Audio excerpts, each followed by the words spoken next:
You can save 15% or more at Amazon when you pay with Bitcoin or Bitcoin Cash. Just go to purse.bogosity.tv. You can set your own discount. 5% gets you fastest delivery, or you can set it to 30% or more if you're not in a hurry. Purse makes it so easy to save money at Amazon by buying with crypto. Just go to purse.bogosity.tv and start saving now.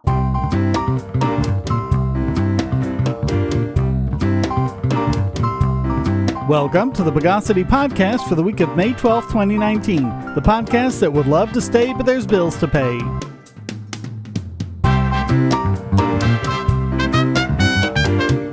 This is your host, Shane Killian. Let's desiccate the news of the bogus. One huge problem in our so-called democracy today is the fact that laws are written not by elected representatives, but unelected bureaucrats accountable to no one, even though doing so is a blatant violation of Articles 1 and 2 of the United States Constitution. Case in point, the FDA has something called a deeming rule, holding makers of vaping products to the same requirements as tobacco companies under the Tobacco Control Act, even vaping products that don't contain any tobacco products. This wasn't anything passed by Congress, or even issued by the President via executive order. It was made up by a career employee at the FDA named Leslie Cucks, even though she had no constitutional authority to pass any rules at all. Make no mistake, she wasn't nominated by the President, confirmed by the Senate, wasn't hired via the HHS through a congressional authorization, any of that.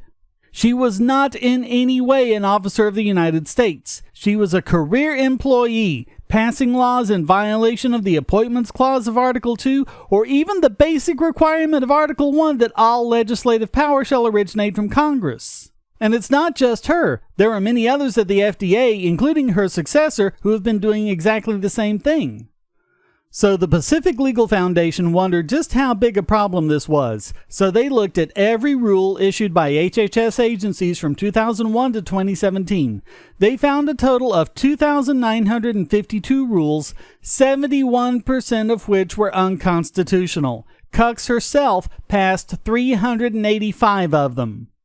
The FDA is by far the biggest culprit. 98% of its rules were completely unconstitutional, and they weren't tiny ones at that. 25 of them had economic impacts of over $100 million. In fact, only 2% of the unconstitutional rules were issued outside the FDA.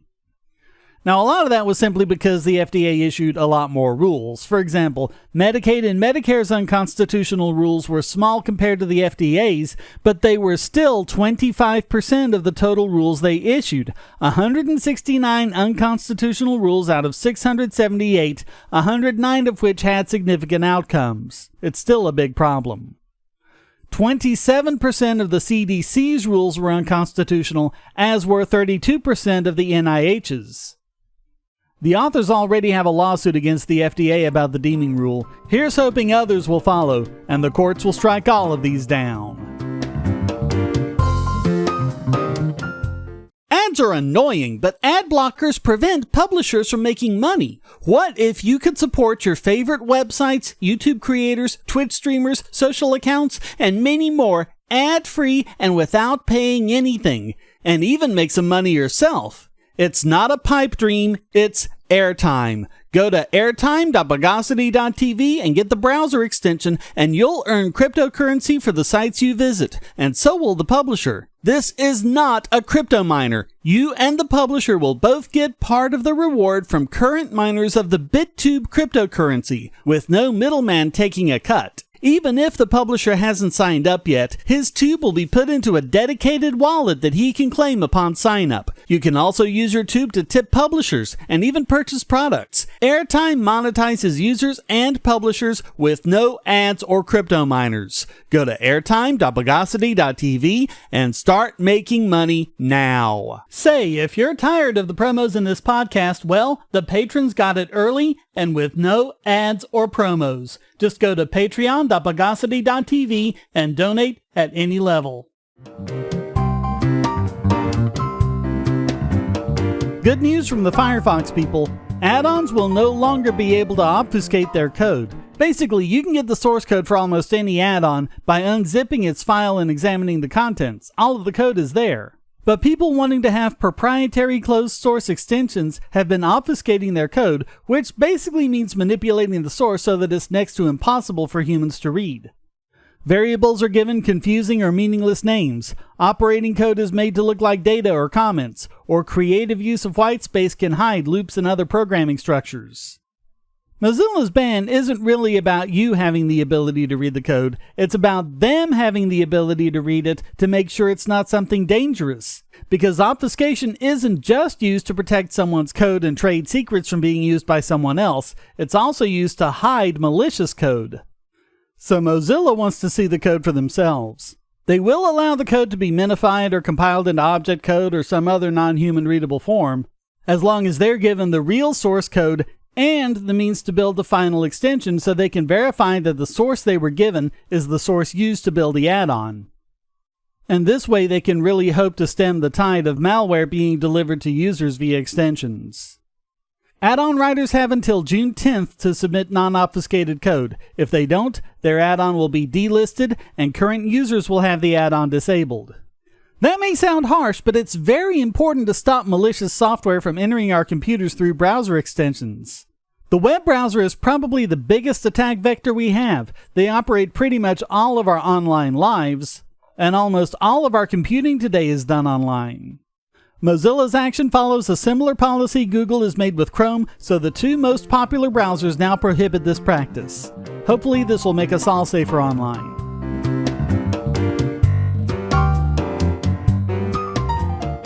If you're on the Wi-Fi in a coffee shop or hotel, anyone on that network can get your traffic. Do you really trust all of those strangers? For that matter, do you really trust your ISP? A VPN can protect you from prying eyes, disguise your location, and even foil government censors. It's essential in this day and age, so go to vpn.bogosity.tv and you'll be taken to BoxPN. Starting at just $2.99 a month, you can get unlimited high-speed connections to VPN servers all over the world, and they don't log connections, so your privacy is assured. Traveling abroad, just VPN home, and don't worry about what those other governments are doing. Back at home, stop your ISP from traffic shaping and messing with the quality internet access you're paying good money for. You can connect from multiple machines at once, including your smartphone or tablet, and it supports all the secure standards, including OpenVPN and SSTP. Bypass censors and surveillance with your own secure VPN connection. Go to vpn.bogosity.tv.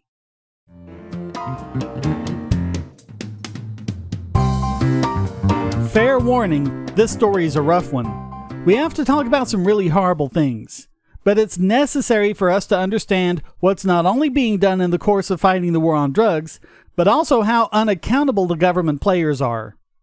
As we've covered before, almost half a century of the war on drugs hasn't stopped people using drugs, hasn't stopped addiction or overdosing, and hasn't stopped dangerous criminal cartels trafficking drugs into the country. But as this case in the 10th Circuit Appeals Court shows, there's far worse going on, down to its very core. The DEA as well as law enforcement officials use informants, who are basically criminals given a free ride to continue their criminal activity as long as they give information leading to the arrest of other criminals. It would be one thing if the informants were just petty criminals turning in violent ones, but as this case shows, often it's just the opposite.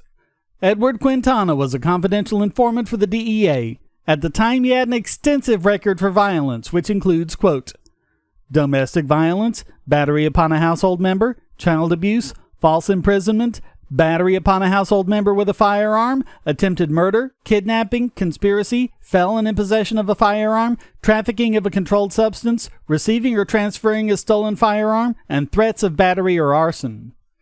In fact, quote, in 2005, Quintana was convicted of aggravated battery against a household member with a deadly weapon after battering his wife in front of his wife's children, arming himself with a handgun and pressing it against his wife's mouth, saying, "I want to kill you, you fucking bitch." And they wanted to use this guy, give him a free pass, so he could help them stop other people from using a plant that makes them feel good. So Quintana was released back to the public as a DEA asset. They don't say how many investigations he aided, if any, but they would all be drug offenses, which are probably non-violent, victimless crimes, and pale not only to what Quintana did, but what he would later do. Steel yourself for this. Quote, in August 2012, during the period in which he was acting as an informant, Mr. Quintana and his family moved into the residence of Jason Estrada and his family with the Estrada family's permission. Plaintiffs allege the DEA was aware or should have been aware of Mr. Quintana's residential location and circumstances. For its part, the Estrada family was unaware that Mr. Quintana was serving as a DEA informant, nor did the government warn the family of his violent nature or history. Within a month, Mr. Quintana began sexually abusing Jason Estrada's minor son, JGE, who was then 5 years old. The abuse continued until February 20, 2013, when Mr. Quintana and his family moved out of the Estrada residence. Now I ask you, can it possibly get any worse? Well, unfortunately, it can. Quote, several weeks later, JGE worked up enough courage to inform his parents that Quintana had committed the horrifying acts of child molestation.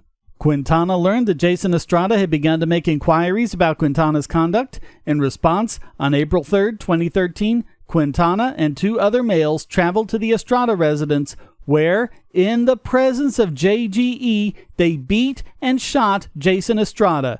Jason Estrada soon died as a result of these injuries.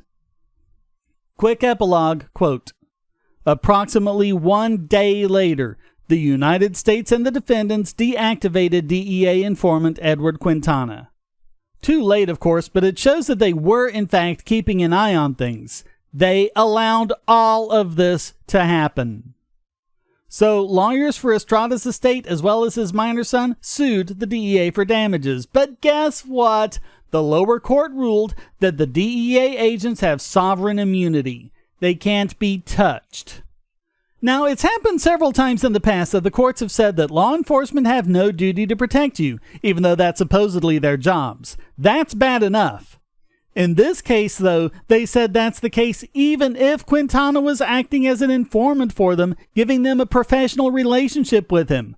They don't even have the duty to protect you from their own people. Not even from the criminals they employ. They appealed, and the 10th Circuit Court not only affirmed the order of the District Court, they denied the plaintiff's motion to certify questions of law to the New Mexico Supreme Court, meaning they get nothing.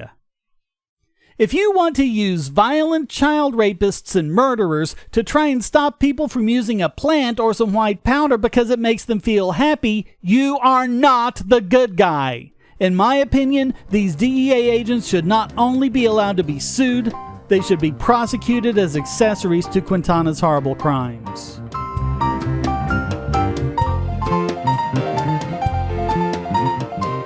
We live in a world where light bulbs connect to the internet, and recent attacks on them prove that your online security is under threat like never before. Not only your websites, but the internet-enabled devices you buy.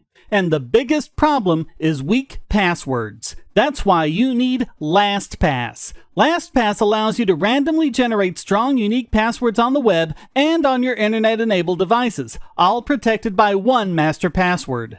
LastPass sets up in minutes and gives you secure automatic logins throughout the web, synchronizing across all your browsers, all your computers, and even your mobile devices, at home, at work, or on the road. It even securely stores sensitive form data, including credit card numbers, backup sensitive documents, software licenses, Wi-Fi logins, and more. And with LastPass Premium, you can get these benefits on other applications, manage passwords for your entire family, and also get priority customer support. Sign up at password.bogosity.tv for a free month of LastPass Premium. Log in securely everywhere using the last password you'll ever have to remember. Go to password.bogosity.tv and get LastPass now.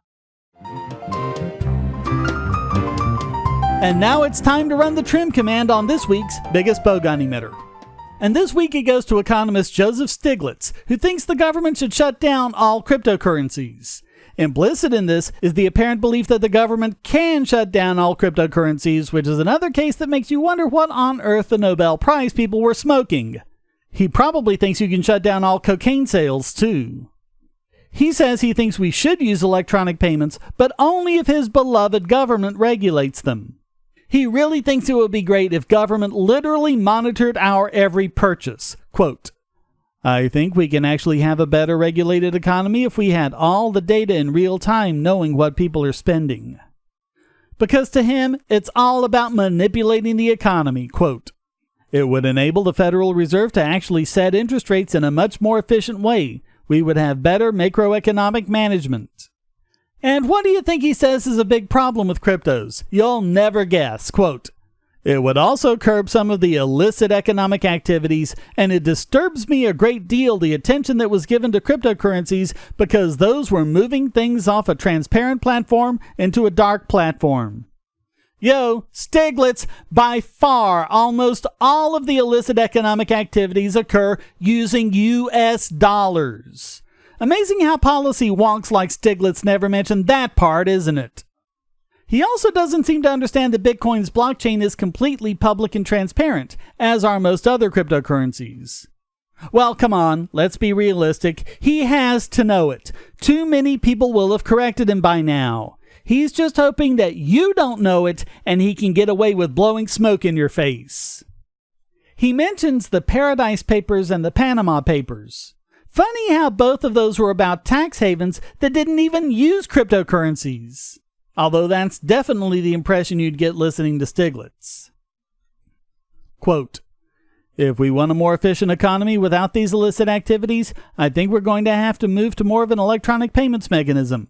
Yes, he's talking about the end of privacy. He's talking about government being able to look at every single transaction you make without a warrant or due process of any kind. He sings the praises of the dollar, calling it very stable, apparently hoping that there's no one like me who's going to point out that the dollar has lost over 96% of its purchasing power since the Federal Reserve was created in 1913. He also said there's, quote, no need for anybody to go to a cryptocurrency. Unless, of course, you want an efficient, reliable, secure, instant, and censorship-proof form of international payments and remissions with extremely low transfer fees. Or if you don't want to end up like any of the people we've talked about who have had their ability to make money in dollars completely robbed of them, cut off of money transfer services solely because of their political opinions. Or if you don't want to end up like any of the people we've talked about who have been dragged into court on trumped-up charges and can't afford a defense team because the government seized all their money. But hey, we're only talking about financial freedom, privacy, freedom of expression, and justice.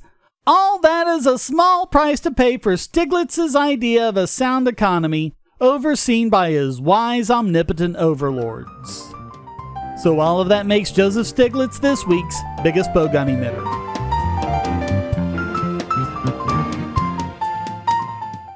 Do you have children, or nieces or nephews? Are you homeschooling, or just want to counter some of the socialist indoctrination most children get in school? If so, go to bogosity.tv/TuttleTwins, and you'll be taken to a website where you can get some great books for elementary-age children. The Tuttle Twins books are books about liberty and free market economics that include children's versions of Bastiat's The Law, Leonard Read's I, Pencil, and Hayek's The Road to Serfdom, as well as books about the Federal Reserve and how regulations protect business cronies. They'll learn about the harm caused by eminent domain, or regulations passed in the name of safety, and fundamental concepts of liberty. And as you can see from the sample pages on the website, they're all easy to read and nicely illustrated. They're just $9.99 a piece, or get a special discount as well as free bonuses when you purchase all 5. You can even buy in bulk to donate to schools and local libraries. So get the Tuttle Twins books at bogosity.tv/TuttleTwins.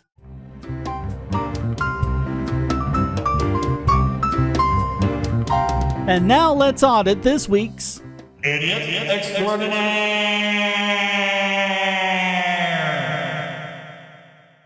And for the second week in a row, it goes to the state of California, who somehow thinks that they get to threaten Donald Trump with a loss of ballot access in order to get him to release his tax returns.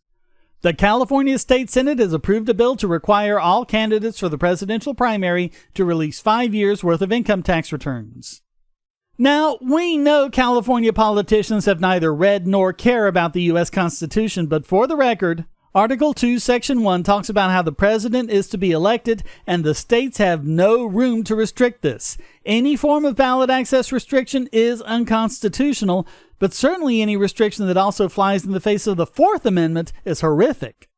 According to the Constitution, anyone who is a natural-born citizen who is at least 35 years old and has lived in the U.S. for 14 years is eligible for election. There is no justification in robbing individual voters of their selection of anyone who is eligible for office. Not that that's ever stopped them before, but this is a pretty privacy-destroying requirement, way beyond demanding that they get a few signatures. Funny how they call themselves the Democratic Party, but gee, using the law to make sure citizens can't vote for the candidate they want? Is that democratic or fascist? Bill co-author Mike McGuire said, quote, "We believe that President Trump, if he truly doesn't have anything to hide, should step up and release his tax returns." Yes, if you're not doing anything wrong, what reason do you have to hide? Funny how Democrats never accepted that line of reasoning from George W. Bush. One also can't help but recall the snitfit the Democrats pitched back when some people wanted Barack Obama to release his birth certificate, even though the place of one's birth actually is a constitutional requirement for president. All 27 Democratic senators voted for the bill. All 10 Republicans voted against it. A similar bill was passed in 2017, but it was vetoed by then-Governor Jerry Brown, who never released his tax returns. Never mind the fact that people don't vote for presidential candidates anyway, they vote for a political party's electors. The Republican Party is still going to be on the ballot in California, and their electors would still be able to select Donald Trump or whoever the Republican nominee is as their candidate. But all of that is immaterial. The fact is that California's electoral votes have gone to the Democratic candidate in the last 7 elections, and there doesn't seem to be any chance of the 2020 election coming out any differently. There's absolutely no point in trying to rid Trump of California's 55 electoral votes because there's virtually no chance that he or any other Republican will be getting them anyway. This is just a childish tantrum which has to give California another idiot extraordinaire.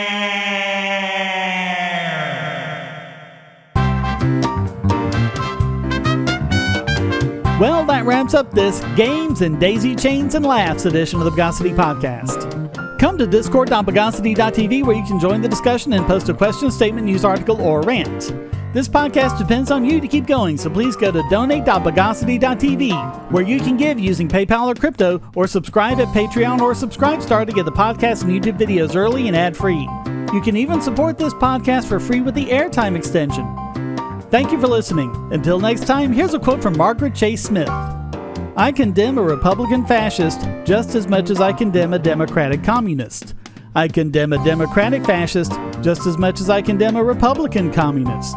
They are equally dangerous to you and me and to our country." The Bogosity Podcast is licensed under Creative Commons Attribution Non-Commercial No Derivatives 4.0 International License.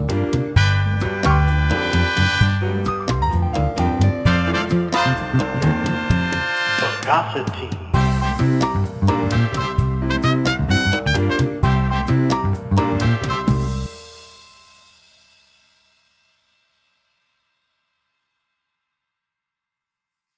You can now get 2 free audiobook downloads and a 30-day free trial at audible.bogosity.tv. Your choice from the world's largest selection of over 180,000 digital audiobooks and spoken word content for your iOS or Android device, Kindle, or MP3 player. Go to audible.bogosity.tv now.